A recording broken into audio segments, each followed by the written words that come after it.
what conclusion do you come to with it then? Like with your equipment and your analysis of just that alone? Well, at first, before I was able to fast forward the shots, I thought it must be the Hessdalen lights, a phenomenon like the Hessdalen lights, right? Yep. Because it's cold light. There's nothing giving off in the way of heat signature and thermal. But then when I fast forward it,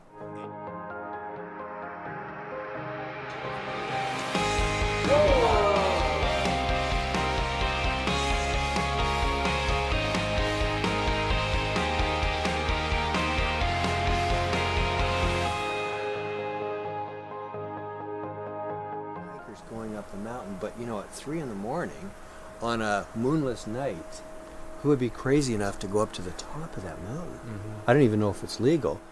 So we're here at Mount Adams at James Gilliland ECETI Ranch.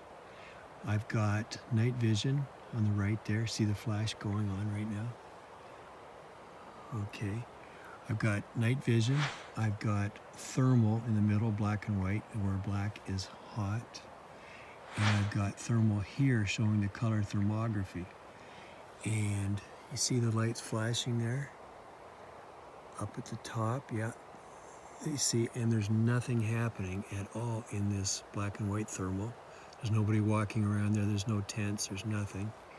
And when you look at the color of this same sort of pushed over square, flattened down a bit.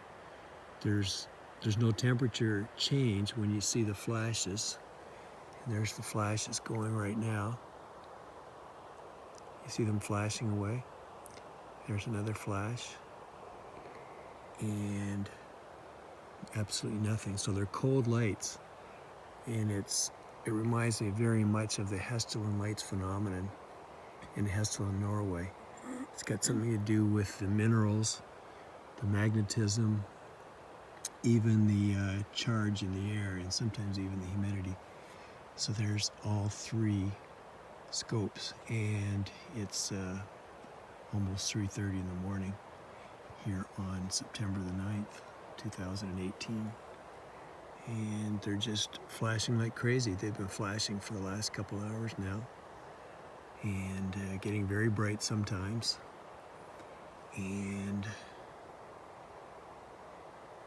But nothing's happening in the thermal. So once again, they're cold.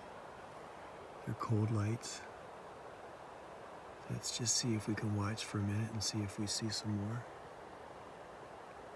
Yep, the 2 are on there in that sort of little square. And then there's a 3rd one that just flashed.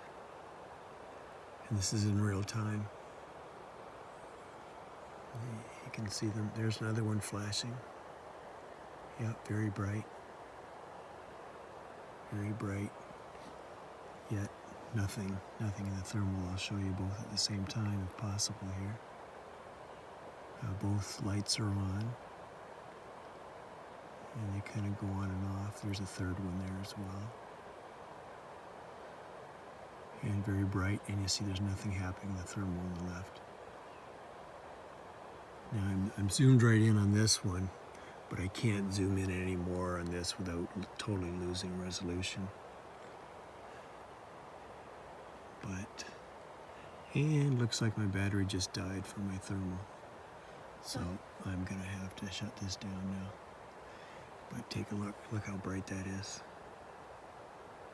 Really flashing on and off. Well, it backs up what a lot of people, whether it's James or other people, have been reporting here on Mount Adams going back, I don't know, a couple of 100 years at least now.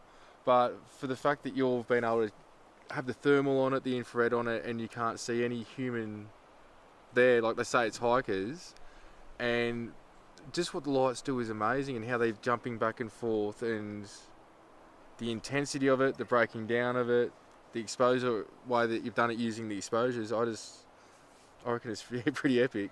Especially look at the equipment you've got to do it. It's like if you were going to debunk it, you would have debunked it. You know what I mean, in terms of saying if it was hikers or whatnot. And I thought it was hikers at first. Yeah. But then because there's a steady stream, you can see them moving up that field at the top there. But yet when you look on the thermal, there are no heat signatures from bodies. Yeah. Any people, right? There's zero, and there should be little black dots from their faces, the heat coming off their face. And you should see their upright, torso and legs of the body. There's nothing, not a thing moving at all. And you can fast forward through hours of footage of that field, and there's just nothing. So nothing. what conclusion do you come to with it then? Like Well, with your equipment and your analysis of just that alone? Well, at first, before I was able to fast forward the shots, I thought it must be the Hessdalen lights, a phenomenon like the Hessdalen lights, right? Yep. Because it's cold light. There's nothing giving off in the way of heat signature and thermal. But then when I fast forward it, and you can see a stream like the white light moving up, and the other one coming over and moving up, there's intelligence involved. Yeah. If it was random lights from a natural phenomenon, you would not see that. There'll be randomness with it. And I filmed, like I said, I filmed lights flying out of the mountain. And to come here and then experience it, and I guess see it for yourself, it's a completely different thing. You could say it's always this and that, but to come to some, I guess, understanding it. Look, what it does actually is it leaves more questions than answers. So, and you've got to use discernment, and you've got to try to come down to that 5%, like you say, of what's actually the real stuff. So I think you've broken it down as much as you can with what you've got there anyway. Well, that's it. And, we've seen quite a phenomenon of this phenomenon copies things. I don't know if you noticed that in Australia. Oh, yeah. But, copies planes, copies balloons. Even having copy cars. Copy cars. Yeah, like the headlights and like the Min lights in Australia, they'll be, 2-3 feet off the ground. And Really? yeah, I've experienced it too. So it's funny how, you said that.